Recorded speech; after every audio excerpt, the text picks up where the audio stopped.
Komið sæl og verið velkomin í Sagnagarð í Gunnarsholti. Að þessu sinni leikur leið okkar í Mýrdalinn, nánar tiltekið í Sólheimahjáleigu, en þar búa þau Einar Freyr Elínason og Sara Lind Kristinsdóttir ásamt ungu barni þeirra hjóna. Í Sólheimahjáleigu ekki fjárbú, en ekki síður gert út á ferðamenn. Ferðamannastraumur mikill í Mýrdalnum þessa mundir þrátt fyrir að árið sé bara rétt nýhafið. Þegar ég var þarna fyrir stuttu var hvert einasta rúm skipað og Einar Freyr sagði mér að aðsóknin væri svona svipuð og verulega góðu sumri fyrir nokkrum árum. Einar Freyr tekur þátt í verkefninu Bændur græða landið og með aðstoð Landbótasjóðs hefur honum tekist að græða upp örfokaland með lífrænum áburði og með ágætum árangri. Þá þess vert að geta að Einar Freyr formaður samtaka ungra bænda. Ég ræddi við Einar Freyr í morgunverðarsalnum, úti var hífandi rok og rigning, en við látum það ekki á okkur fá, heldur hefjum viðtalið. Þú ert uppalinn á þessum stað,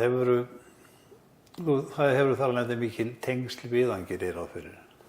Já, ég búinn að búa hérna fyrir utan stutta skólagöngu í Reykjavík síðan ég var 8 ára gamall. Þegar ég lýk námi 2013 þá flyt ég aftur hingað austur og þannig að ég hef sterka taug til heimahagana. Hvenær tekurðu þá ákvörðun að fara að búa þetta? Það nokkuð seint held ég. Ég ekki fæddur bóndi. Ég uppgötta það ekki fyrir en undir tvítugt að ég hafi áhuga á búskap og áhuga á búa út á landi. Þegar ég búinn að vera í nokkur ár í Reykjavík í skóla, þá uppgötta ég það og þá var skyndileg ákvörðun að fara í búfræði. En ein besta ákvörðun sem ég tekið held ég. Og það eiginlega ekki fyrir þá sem ég ákveða að mig langi að búa. Þegar maður horfir hérna á landið, og ég hef verið í góðu veðri, þá það fallegt. Vísu núna hávað og rok og ekki þægilegt að vera úti, en ég býst að þú sjáu fegurð í hverju þúfu. Já, ég geri það nú, hvort það í sandinum eða jöklinum eða fjöllunum. Þetta veður sem við erum í núna svokölluð mýrdalsk blíða, rigning og rok, en maður öllum veðurum vanur. Segðu mér, hluti af þínu starfi sem bóndi landgræðsla. Segðu mér aðeins frá því hvað þú hefur að gera á því sviði. Ég erfið þennan landgræðslu áhuga frá honum afa mínum og bara frá blautu barnsbeini hef ég verið að hjálpa honum í landgræðslu og síðan þegar ég fer að búa hérna 2013 þá ákveði ég að mér langi að halda þess áfram. Þá var afi hættur, svo að segja, nema að skipuleggja fyrir Lionsklúbbinn, en ég ákveði að mér langi að halda áfram hérna og tek þátt í landgræðsluverkefni með Landgræðslu ríkisins í að græða upp sandinn hérna.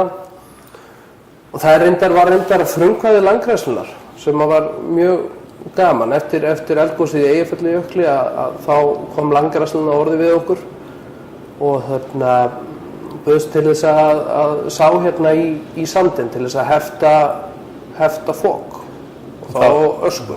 Það bar árangur? Það bar mikinn árangur, gekk mjög vel og ég tók þátt í að bera á sáninguna og svo eiginlega ákveðum við það í fyrra, ég og nágranni okkar, að því að það var aðeins farið að sjá á sáningunni að við getum eiginlega ekki horft upp á þetta hverfa, þannig að við ákveðum að halda þessu við og gerum samning við landgræðsluna um að bera á þetta tilbúin áburð næstu 5 árin allavega og reyna að gera þetta sjálfbært. Og það maður sér ótrúlega góðan árangur af því, bara strax eftir fyrsta árið. En þetta þá svæði sem alveg friðað eða hvað?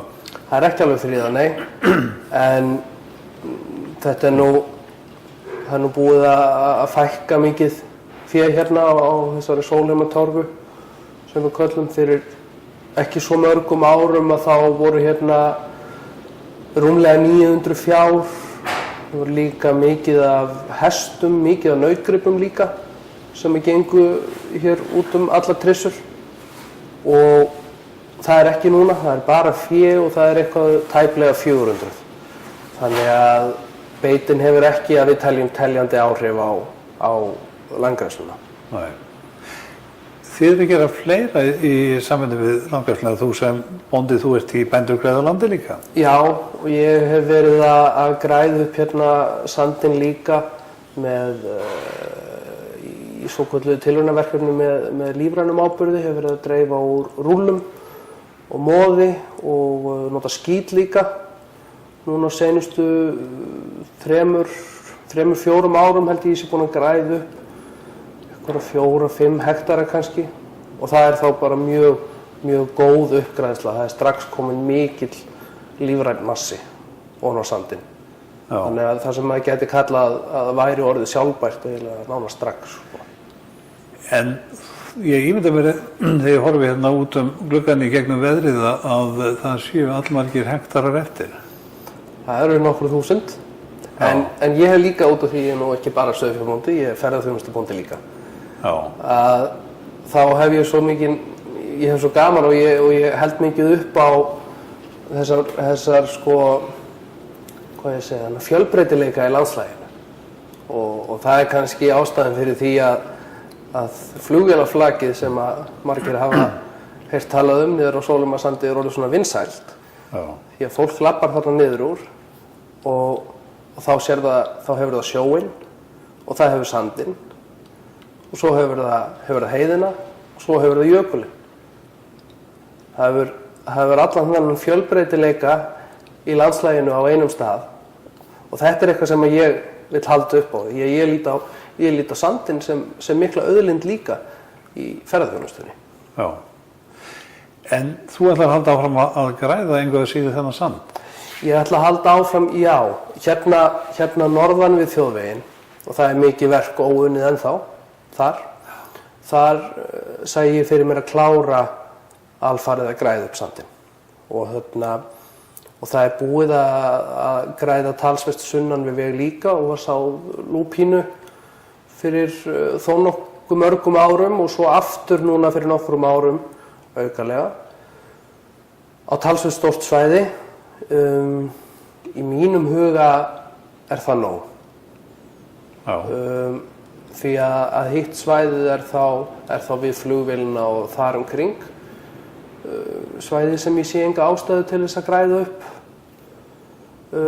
Ég lít ekki á að það sé neitt landrof í gangi.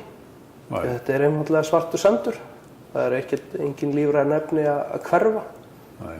Þetta er bara þarna, öllum að meina lausu.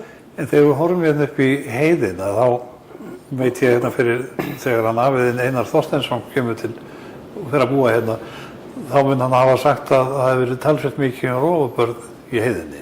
Já, það var... Hvað gerðu hann og hans menn?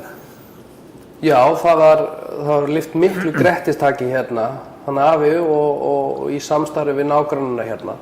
Græddu upp ótrúlega mikið af rófubörðum og stórum torfum sem að sumir sögðu að væri ekki hægt að græða upp. Þeir gerðu það samt og allt saman með fötum, svörtum fötum og 40 kíló pokum af áburði og fræi. Já.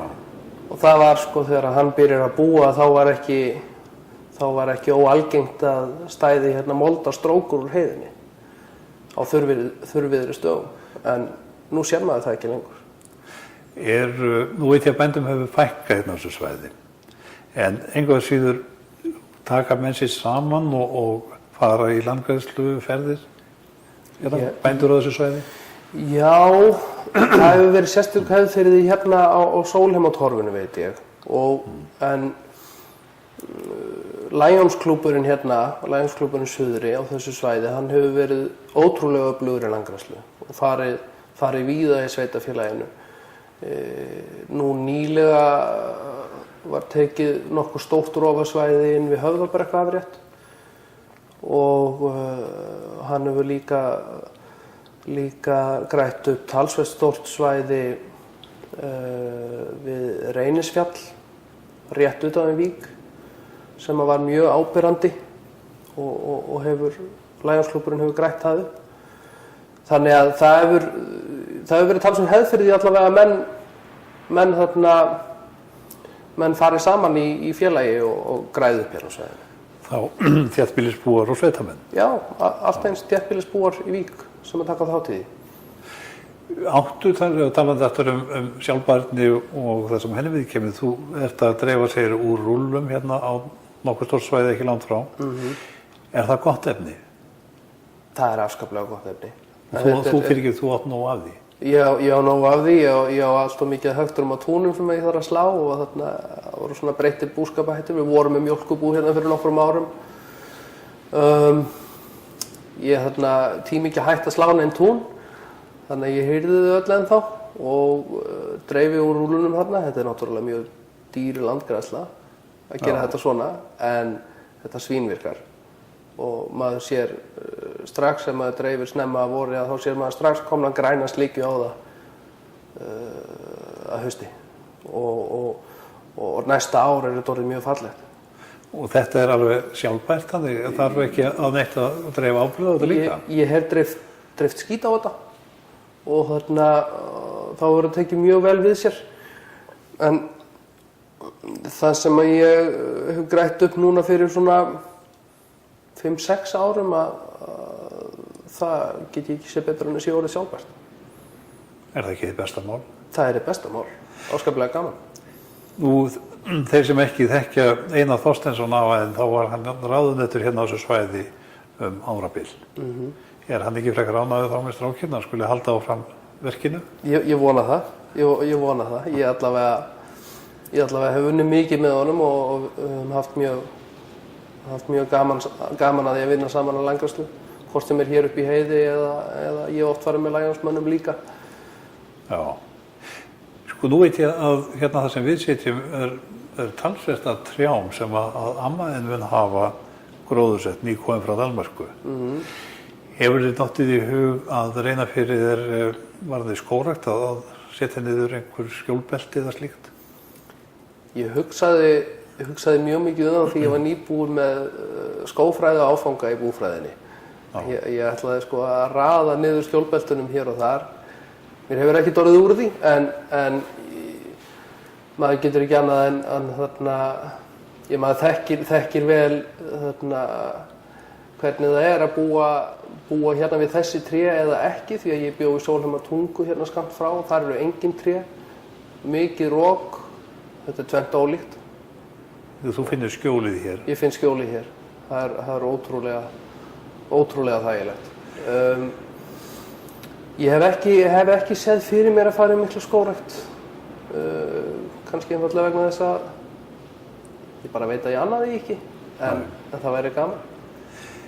Segðu mér, þú þekkir til ferðamanna þegar að taka á móti einhverjum 1000 á ári, býst ég við? Og 46 rúm og öll upptekin núna í febrúarmánuði, sem hlýtur að vera frekar óvenjulegt. Já, þetta er bara breytingin milli ára er ótrúleg. En ef þú horfir allar þess að ferðamenn með tilliti til landgræðslu, tilliti til stígagerðar og aðkomu þeirra að fallegum stöðum, við vitum að fólk er að ganga á mjög viðkvæmum blettum og ganga niður stíga. Þannig að þeir mynda ekkert annað en lækjarfarvegi sem að síðan skóla landin á brott. Hvernig horfir þú á þessi mál? Nú held ég einfallega að við séum komin á þann stað út af því að við erum búin að vera að bíða mjög lengi. Finnst mér svolítið allir eftir því að ríkið komi með fjármuni í þetta verkefni. Nú bara erum við komin á þann stað að landeigendur og þá víða bændur og þeir þurfa bara að axla ábyrgð á sínu landi og ráðast í þetta verkefni þar sem það þarf. Við ætlum að gera það hér, bændurnir saman, og erum að fara í verkefnin við Sólheimajökul og þar munum við gera bílastæði og göngustíga líka. Því að þar erum við vitanlega lent í þessu með göngustígana. Þetta veðst upp í miklum rigningum og þegar álagið er orðið svona mikið þá þarf einfaldlega malbikaða göngustíga. Já. það þarf allavega að grípa í taumana áður en að landið bókstaflega rennur á brott. Já, og það við lentum til dæmis í þessu líka með flugvélarflaki hérna niður á Sandi við leysingar að þá var farið að keyra út um allt og meðal annars yfir land sem var gróið og það óðst allt upp, þannig að við sáum okkur ekki annað fært heldur en að loka og það stígur þarna niður sem fólk getur labbað og hann mjög vel merktur. Það það sem við þurfum að passa upp á. Við þurfum að passa upp á merkingar, að þær séu góðar, upplýsingagjöf og að göngustígarnir séu góðir og þeir séu til staðar yfir höfuð. Víða eru þeir ekki til staðar og þar veðst allt upp. En það svo auðvelt að koma í veg fyrir það. Ef við bara skipuleggjum okkur. En þú sagðir að við bændurnir ætluðum að gera þetta. Hverjir eru það sem ætla að fara af stað? Það eru landeigendur hér, við hér í Sólheimahjáleigu og nágrannar okkar sem reka ferðaþjónustu og nokkrir aðrir líka. Það var stofnað landeigendafélag það. Landeigendafélagið Loðmundur sem mun hafa forgöngu það. Og Loðmundur mun vera námsmaður hérna á þessu svæði? Landnámsmaðurinn hér. Nam land fyrst eða kom á land í Loðmundarfirði fyrir austan en öndvegissúlurnar fundust hér í fjörunni þannig að hér bjó hann sér sitt bú. Segðu mér að lokum, hvað ætlar að gera í sumar þá í landgræðslumálum í að vinna land og rækta? Í fyrra þá tókum við fyrir 100 hektara svæði af þessari sáningu sem var farið í eftir eldgos. Nú tökum við fyrir aðra 100, jafnvel aðeins meira og græðum það. Við tökum þetta svona í nokkrum hólfum. Svo held ég áfram lífrænu landgræðslunni minni eins og ég hef gert síðustu ár og verður aðeins meira núna heldur en í fyrra. Náði ekki að sinna þessu alveg nógu vel í fyrra sumar en þannig að það liggur aðeins meira undir núna þetta árið. Þannig að það verður nóg að gera í því í sumar. Þakka þér fyrir. Takk. Ég kveð ykkur úr Sagnagarði í Gunnarsholti. Þakka ykkur fyrir að horfa á þáttinn. Við komum aftur á skjáinn með nýtt efni að viku liðinni. Góðar stundir.